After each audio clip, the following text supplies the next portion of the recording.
মই যি লকডাউন হৈছিলে তাৰ আগতে ভাইটিৰ বাবে ফোন এটা অৰ্ডাৰ দিছিলোঁ। এইটো ছাৰপ্ৰাইজ এটা মই ক'ব। ফোন এটা অৰ্ডাৰ দিছিলোঁ, কিন্তু যিহেতু লকডাউন হৈ আছিলে এইবিলাক কুৰিয়াৰ ছাৰ্ভিচবিলাক আৰু ডেলিভাৰীবিলাক সম্পূৰ্ণৰূপে বন্ধ হৈ আছিলে, গতিকে এইটো আহি পোৱা মোৰ কিছু পলম হ'ল। কিন্তু যিহেতু এইকেইদিন লকডাউন আমাৰ এই অঞ্চলত শিথিল কৰি দিয়া হৈছে, গতিকে মোৰ পাৰ্চেলটো আজি আহি পাবহি অলপ পাছতে।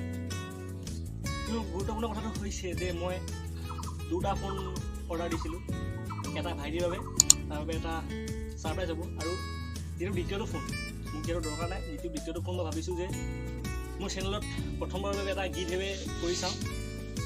অৰ্থাৎ আপোনালোকৰ মাজতে কোনোবা এজন যি সৌভাগ্যশালী মোৰ ছাবস্ক্ৰাইবাৰ আছে, ভিউৱাৰ আছে, তাৰ ভিতৰতে কোনোবা এজনে মই দ্বিতীয়টো ফোন পাব, নতুন ফোন। তাৰ বাবে আপোনালোকে কৰিব লাগিব কি, যে মোৰ ভিডিঅ'টো লাইক কৰক, কমেণ্ট কৰক, শ্বেয়াৰ কৰক আৰু চেনেলটো ছাবস্ক্ৰাইব কৰি থৈ দিয়ক। মাত্ৰ আপোনালোকে মোৰ চেনেলটো ছাবস্ক্ৰাইব কৰি এই যি গিভএৱে তাত পাৰ্টিচিপেট কৰিব পাৰিব। গতিকে তলত দি ৰঙা বাটন আছে, যদি ছাবস্ক্ৰাইব কৰক, এতিয়া ছাবস্ক্ৰাইব কৰক, আৰু আপুনিও এটা নতুন মোবাইল জিকিব পাৰিব। গতিকে ভিডিঅ' কিন্তু ছাৰপ্ৰাইজ আছে, কেনেকুৱা পাই চাওক। মই ফোনটো পাৰ্চেল দি পাইছেই চাগে, গতিকে ভিডিঅ'টো সম্পূৰ্ণ চাওক আৰু আপোনালোকেও জিকিব পাৰিব এটা নতুন মোবাইল। বলক এতিয়া আমি পাৰ্চেলটো লৈ আনোগৈ।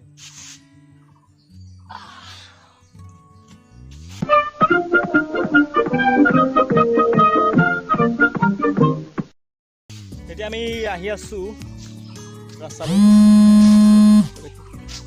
অঁ দাদা, অঁ মই আপুনি পদূলিমুখলৈ, মই ওলাই আছোঁ পদূলিমুখতে।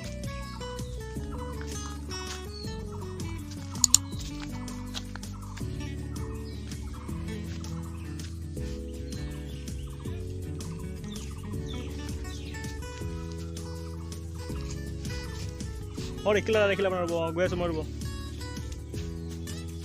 ঠিক আছে ৰ'ব, অঁ থেংক ইউ, থেংক ইউ।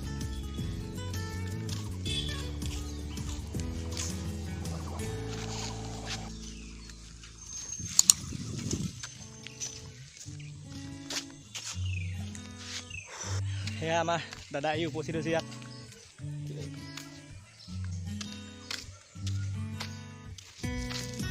সেয়া আমাৰ পাৰ্চেল আহি পাইছেহি। দাদা আপোনাৰ উলিয়াব পাৰিম নেকি ইমান? অঁ আমি তেওঁক উলিয়াব নোৱাৰোঁ, বিশেষ মানে তেওঁলোক কমাৰ্চিয়েল কাৰণ আছে কিবা, গতিকে আমাৰ এইটো পাৰ্চেল আহি পাইছেহি এয়া। গতিকে ইয়াতে এইটো পাৰ্চেল আমি ল'লোঁ, ইয়াতে আছে ফোন দুটা, আৰু আপোনালোকে যদি গম পাইছেই মোৰ চেনেলটো ছাবস্ক্ৰাইব কৰি আপোনালোকে এটা ফোন জিকিব পাৰিব। গতিকে চেনেলটো যিয়ে ছাবস্ক্ৰাইব কৰি চলিছে, কিন্তু সোনকালে ছাবস্ক্ৰাইব কৰি দিয়ক, আৰু বাকীখিনি আমি ঘৰটো কৰি দিম। এইটো আমাৰ যি বক্স বা পাৰ্চেলটো, এয়া আৰ্যল ভট্টাচাৰ্য ধেমাজি আমোক আহিছে। আমি এতিয়া নদীত গা ধুই আছোঁ। সি এতিয়ালৈ গম নাপায় মোবাইলটো মই টেবুলত থৈ আহিছোঁ বুলি। এতিয়া গা ধুই পিনি উভতি গৈ চাবগৈ, তেতিয়া নিশ্চয় সি ছাৰপ্ৰাইজ হ'ব, আৰু আপোনালোকে নিশ্চয় মন আছে মই আপোনালোকে এটা জিকিব পাৰিব। মই কৈছোঁ অঁ ই গম পাব, বাই বাই। গতিকে আমি গা ধুই আহিলোঁ, সি ইতিমধ্যে ঘৰলৈ গ'ল। সি চাগে টেবুলত যদি গৈছে তেনে নিশ্চয় মোবাইলটো পাইছে, আৰু তাৰ আমি ৰিয়েকশ্যন চাব লাগিব বুলি আমি আহিছোঁ ঘৰলৈ। গতিকে এতিয়া মই তাৰ ৰুমলৈ যাম। বিচনাত বহি আছে, আমি তাৰ ওচৰলৈ যাওঁ আৰু তাৰ ৰিয়েকশ্যনটো চাওঁগৈ। এই পালে কি হৈছে? মোক তো মোবাইল পালে কেলে কোৱা নাছিলি? ইমান দিন লাগিলে কেলে? এই হ'ব এইবিলাক ছাৰপ্ৰাইজ আছিলে। এই হেৰিটা শুনা আকৌ, বজাই শুনা আকৌ, গান চান কিবা এটা।